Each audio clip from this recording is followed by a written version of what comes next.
Dahil sa makailang bisis di umano nagsinungaling ang Ambassador Marcos Lacanilaw sa Senate hearing on illegal arrest of former President Duterte na cited on contempt siya.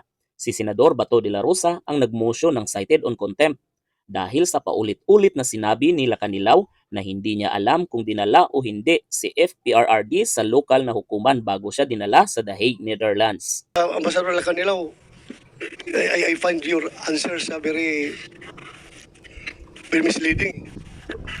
Kanina pa, yung sinasabi mo na hindi mo alam na hindi pala siya dinala sa competent court.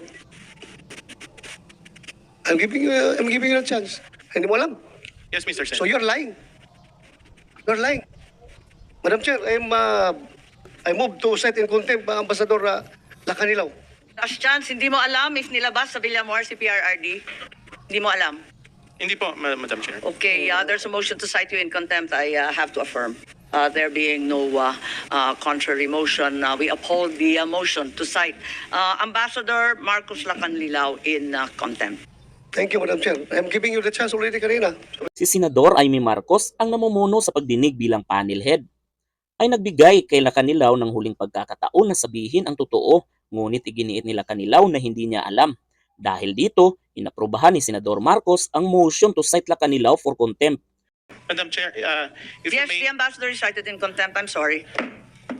Sumingit ang SOJ Crispin Remulla na humihiling na ibalik ang contempt citation. Before we continue, ma'am, I'd like to ask for the consideration of the body because can we have a 2 minutes break? So Gayunpaman, hindi ito pinagbigyan ni Senador Amy Marcos. But in the meantime, can we just finish with Oo, tapusin lang po natin tapos mag-break po tayo.